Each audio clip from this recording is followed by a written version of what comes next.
Hi.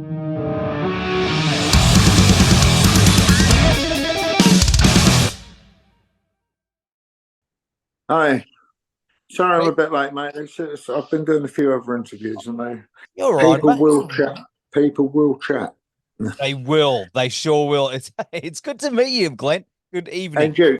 What's happening? What's going on? What am I doing? I'm talking to a load of Aussies at first thing in the morning, which isn't a terrible thing, but it's a little bit of a, you know. Where are you in Australia? I'm on the Gold Coast. Have you been to the Gold Okay. Coast before? I've been there. I played the Byron Bay Blues Festival a few years back with Robert Gordon, actually, and Slim Jim Phantom and Chris Spedding. And then I went back there and played a year or two before lockdown.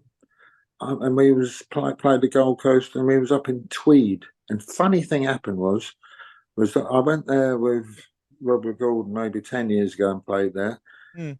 And we came up one way and stayed there. And when we came down, I'd been right up above Mackay. I played some other festival up there, and then we had a club show in Tweed, and we came down from the north, right? And then we get to this hotel. I thought, hang on, I've been here before, right? And I thought, hang on, but it was called something different, and I get to go to lots of different places. And I got in my mind, it must be weird up and down this Gold Coast. It seems like they kind of got a job lot of designs for hotels and things and placed them all along there because it's a bit of like a Riviera thing. So I'm thinking that. Then the next morning I get up and walk out. I thought it's really similar. There's an estuary there and there's surfers out in the estuary. And I walked round and it said Tweed, and it was the same place. And the hotel had changed hands, but it took me 24 hours to find Mm. Hey, man, Tweed is a weird place. I'm not going to lie.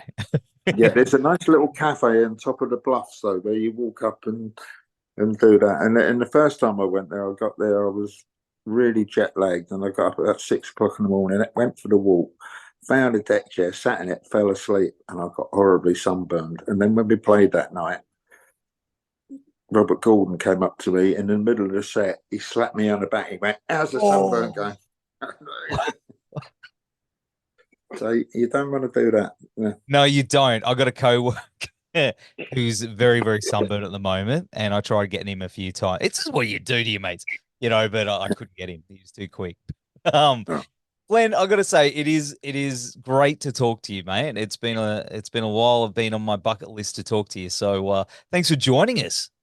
All right, my pleasure. My pleasure. So I'm looking forward. I mean, it's just about a month away. I'll be over there. So Yeah. yeah, I always like coming to Australia. Shame about the distance you have to travel, but then it wouldn't be Australia if it wasn't a long way away. So hopefully the sun will still be shining when I get there. I suppose you'll be coming up to your autumn by the time. Yes. Yeah, that's Yeah. right. But it's still, hey, it's pretty good. It's still pretty good weather down here. And of course, I mean, you're coming down with Blondie for Yeah. Pandemonium Festival, mate. I got to say, Blondie, I've always wanted to see live, and I've always wanted to see you live. So it's like two birds with one stone for me, mate. I'm very Two birds with one stone. Yeah. Yeah. We're looking forward to it. And it sounds good. I'm sort of been doing the Blondie thing a couple of years now, and I think I've slotted in pretty good. Yeah, it's fun gig to do. There's some great musicians and musicianship going on. They got a great body of work. Debbie's a delight to hear her sing. Playing with Clem's, great. I'm not going to say too much about him because he's actually over here now, and he's asleep in my spare room. So go wake him up. Bring the no, Hey, he's got jet lag. He's just coming from California. I came in from California last week, and the older I get, coming east is the jet lag is a killer, man. So there you go. Yeah. Just let him rest. We'll just let him sleep. But mate, that festival, I gotta say, the lineup is pretty amazing and diverse as well. Like Alice Cooper, Deep Purple, Dead Kennedys, Placebo, and of course Blondie. Is there anyone that you're keen to see or catch up with, some mates, when you're not playing? No, I just take it in. I've got a soft spot for Deep Purple, actually. Whenever you're in a rehearsal room or a sound check and the drummer's doing the drums and he goes round, a bass player, it's his duty to start playing Black Knight, you know. Yeah. I would love to see that. Imagine you jumping out, all the bass players coming out into the, like Spinal Tap moment. But Yeah. mate, you jumped on board with Blondie in 2022. How did Yeah. that come about? Did they just call you up and say, "Hey, mate"? Clem called me. Clem called me up. They were fulfilling the tour that should have happened in lockdown. Mm. They started rehearsing in New York, and I don't know why it wasn't working out with the bass player that they had. He was a great bass player and a nice bloke. And Clem called me up. He said, "Can you come over?" And I said, I was thinking maybe in a couple of months. So I said, "When?" And he said, "Well, next week." And I was like, anyway, I did it, and that was it. And then the first gig I did was the SEC in Glasgow in front of 20,000 people. So you could say it was in at the deep end a little bit, But things in life are a challenge, and you have to kind of rise to them somehow. And if you got a bit of experience of doing stuff over the years, you can only do what you can do as the best of your ability, and you just roll with it. So they seem happy. Otherwise, they wouldn't have asked me to keep doing all the subsequent tours. So there you go. But great body of work. Songs I enjoy playing. Mate, So there you go. it's going to be amazing. I mean, spoilers. I had a peek at the set list recently, and a little bit of "God Save the Queen" gets slipped into the set as well. Well, yeah, but they always did that anyway, even before I was involved. Yeah. So I've Yeah, never seen it. It's been on my bucket list, but I've never seen them. So that's cool. How do you that yeah, yeah. Fine. Just hope they fill in their PRS forms properly. feel? Right. But do you remember when you first met? I mean, you both been jamming for a long time. Do you remember when you first met Clem and Debbie and Well, I think, I mean, a long time ago, things are um, memories are a bit hazy with drink and other stuff and the passage of time. But I did a one-off gig with Sid Vicious at the Electric Ballroom in London, and I seem to remember that Blondie, who were in town, probably had a night off, and they came down to check it out en masse as a band, and that would have been the original band with Jimmy Desbury and Chris Stein and stuff. And I think I met Clem then, and he was hanging out in London, and we went and had a drink and got on pretty good. Done loads of different things together over the years. And then also, round about that time, 79, I was playing with Iggy. And the first time I ever went to America, and in New York was playing with Iggy. And we played at the Palladium in New York on Halloween. Now, back then in England, nobody really knew what Halloween was unless he was from some kind of weird village in Cornwall, Mm. But the Americans really went for it. The whole crowd was in fancy dress. The Cramp supported us. And as I like to remember it, backstage was Debbie Harry dressed as a witch who gave me a little kiss on the cheek. Now, how much of that is true about the kiss on the cheek? I like to think it was. So, we go back a little bit, a long, long, long way. She was there because she was obviously mates with Jim, Iggy Pop, Yeah. That's mate. I wouldn't forget gotten that kiss on the cheek, mate. No. Yeah. No. So there you go. Yeah, that's amazing. That's amazing. Have you guys been writing at all? Have you been contributing with writing? Have they been? Well, there's a new album in the can. I put a couple of ideas forward. What's been recorded and what's going to end up on the final record, I'm not in the driving seat on, but it was sounding good. So hopefully that'll be out later on in the year, and I'll find out. I like to do things. I do them. You check out when you're there that you've done your bit properly, and just leave it. You've done it. Move on to the next thing. People are always sending me tapes of what you did in 1983 at so I'm not interested. I'm interested in learning what I have to do next. Really. Yeah. Well, man, I do have to say, your latest solo album, Consequences came out last year, and man, that's such a great album. Oh, you've listened to it, yeah? Yeah, man. It's a banger. Cool. Yeah, I'm proud of it, and you know, there's a little bit of talk. I might stay over and do a couple of just solo shows at the end of the Blondie stuff. We'll see. Hopefully, if it all pans out. But I was doing that with Clem in California with Gilby Clark played guitar with me and another guy called Steve Fishman. You know, you just do a bit of this and a bit of that. I mean, it'd be good. I mean, Blondie, you can't do massive gigs every day of the week, you know, because it would undermine the market. And Debbie's not as young as she used to be, and she can't sing like every night of the week. So you have to do them in a block and then leave. And there's lots of time in between to do other things. But I'm glad you like the album. I'm proud of it. There's some good songs on it. I think some of them are quite apposite for the time that we live in. Absolutely. Yeah, and there's more where that came from, really. So, well, I do like that cover of Constant Craving. That's really. Oh, you like that? I do. That's kind of curveball on my album before. I do like a ballad. You know, I'm a big fan of people like Jack Brel and Anthony Newley and stuff like that, and Scott Walker. And I did a cover of Montague Terrace by Scott Walker with El Slick doing all these kind of heroes kind of guitar bits and stuff. Then it's just a curveball, and you know, makes people maybe think a little bit more that there's a bit more breadth to you other than your expanding waist size. You know. You know, I listened to it and I think it's got a lot of heart. There's a lot of heart, not just in that, but in that whole record. Okay, cool.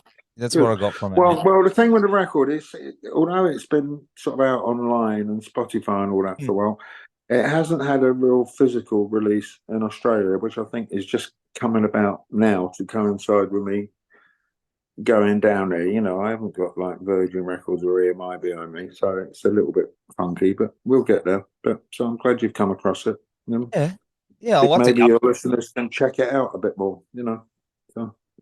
Well, maybe you could play a gig on the coast on the side if you're circling back around. There's a couple of cool places you could. Yeah, maybe, you know, but then you kind of get into work permits and stuff like that. Australians are really hard work with their work permits. You know, you go and do, say, Blondie or something like that, when they want you to leave after the next day. Meanwhile, they're staffed because you've earned a few bob and you might want to stay there for a week and spend it in Australia. I got pulled up last time I left. I got pulled up. Somebody booked the flights for me, and my flight was actually half an hour into the next day when I should have left by midnight the night before. And the old boy at the thing, he was going to kind of detain me. I said, "Well, I'm leaving." You know what? You know, it's half an hour. Yeah, crazy. That is crazy. Yeah. Mate. But hey, hopefully it works out. Hopefully it works out there. But you know, of course, in regards to consequences coming, you know, over the last couple of years, especially with what's going on in the world, it's just pure madness. As you know, you've tackled it like Brexit and Trump and especially what's going on now with Israel and Palestine, and it's very overwhelming. Awful times we live in, but those things are fuel for musicians, unfortunately. You know, but it gives people inspiration to stand up and speak out about those things. And I think if you don't, it's an abrogation of responsibility. Obviously, I couldn't foresee what was going to go on in the Gaza Strip. No, with the songs I've written. But having said that, I did actually get invited to and went to some event in Ramallah in Palestine, maybe about a year or so before lockdown happened. The idea was to give a window to the West for some of the musicians there, and lovely people, very put upon. It was very informative. The duress they live under, and still kind of sort of was coming up smiling. But when I got on a plane coming back, you know, I thought to myself, you know, what did I take from this? And what I took from this was that if you put people in cages, you can't be too surprised if they want to rattle it every now and then. Now, that doesn't mean the October the 7th thing right, but it's, you know, it was the kettle letting off steam from a lot of shit that's been going down. And at the moment, I'm not the only one thinking this, but I really think what the Israeli government are doing, the punishment doesn't fit the crime. Even Joe Biden said it's over the top. So Yep. there you go. But anyway, my songs on the album aren't to do with that, but they did precede what was going on with Brexit and Boris Johnson and Trump. They were written quite a while back, so I feel quite pleased that I was prescient enough to kind of see a few things that come in that are now coming home to roost, which people are picking up on. Whatever happened to Boris Johnson? He's back to being a newspaper columnist for a newspaper that nobody really takes seriously. I'm sure he's managed to line his pocket along the way, but just fuck off, will you? Has this? I guess what I was going to get at was, has this influenced your writing for the next album that I heard? Well, I haven't started anything writing for the next Huh? album, and this one hasn't finished its kind of shelf life as yet. It's only just coming out physically in Australia now. We'll see, but these things, you see things as you travel around and develop in the world, and things just sort of, when you pick up the pen and the guitar, and you got a new plectrum and all that. What am I thinking about? All these things you've seen and witnessed and evolved around you. They kind of sunk into you by osmosis somehow, and then it comes out. The trick is to not be too po-faced, which I think I managed to achieve on the Consequences album, and just have a little bit of brevity and tongue-in-cheekness, but still kind of stand your ground. Maybe you seem to have picked up on that. Hopefully, I've achieved that. Absolutely. But it's life in the old dog yet as a songwriter. I kind of do. People think I do lots of different things, but I really only play rock and roll. There's two things, and I do two things. I'm not a bad bass player and kind of in demand a little bit because of that, and I'm a songwriter. Now, my bass playing is my artisanship, like being like a plumber or a good bricklayer or a carpenter. It's kind of daft, but it's true. But my art is being a songwriter, and that's the way I see it, and delivering those songs. So the more people that pick up on them, the better. I know I'm not going to be the new Taylor Swift, but I don't look bad in a sparkly bodice, but that's between you and me. Mate, I got to say, she's down here at the moment and just, I can't escape it. I'm trying. Yeah. I'm trying. Look, my daughter's into it, everyone's into it. And I'm just like, nah, I can't. Well, there you go. You can't escape it. That's the thing, right? Now, good for her. I think her heart's in the right place. I love her whole stance. Note to dope. The dope to that's Trump and stuff. I have no idea what her music sounds like apart from the little clips that you can't escape. But everybody like me who's a seasoned songwriter and stuff. If you had 1% of the press machine behind you, kind of helping you just that little bit, and you're not being dismissed all the time by the record companies, we could all be doing a little bit better. And I think, if I was top of the charts, the world would be a fantastic place. Hey, man, I think so, because I can't listen to mainstream radio these days. I just I don't know. Maybe it's just me. I'm a rock metal punk dude at heart, and that's what I like. And maybe I'm a little. All right, well, I like a bit of Tamla Motown and this, but I go to football with my son, and my team, Queens Park Rangers, is always struggling a little bit, and you're watching from the terraces, and you can see where they're going wrong, and we come to the conclusion is what we got to do is write in, right? So if you think that, think, oh, Matlock should have a bit more of a time of day, and you give me a bit of time of day by having me on your show, but you got to write in. Who to, I don't know. Whether anybody reads it, I don't know, but at least it gets it off your chest. Yeah. Write in. It probably goes in one of those boxes when they get it, the cartoon where it's right in, there's a slot in the top and underneath there's a waste paper bit. But, It's like it shreds in. Yeah. Yeah. But I mean, you've written some of the most influential songs that have inspired multiple generations. Oh, don't blame me. Yeah, I blame you, mate. I blame you. But mate, there's many bands and musicians that I don't think would exist if it wasn't part or even be the same if it wasn't for your contribution to that. And you probably hear, that a lot. Has there been anyone that sort of surprised you that has come up to you and gone, "Hey, mate, I'm influenced by your stuff," and it'd be outside the box? Anyone like that? Maybe a little bit over the years. I can't. Yeah, people come up to me if they're affable and not a nitwit. I give them the time of day, but I don't know. I just do what I do. It comes out how it comes out, and if people pick up on it, great. Now, there you go. But what about in the reverse of that? Has there been anyone that has maybe said that you've drawn influence from? Well, loads, but again, I was a big fan of all the pirate radio stations we had in the 60s that, where the Kinks and the Who and the Yardbirds and the Stones and the Idol Race and the Small Faces came through on the back of. And then we had the best TV show ever called Ready, Steady, Go, where all those bands would play live and Dusty Springfield was on it. And she got hip to Tamla Motown, who were doing a tour that wasn't very successful. And she insisted that they were on the live TV program.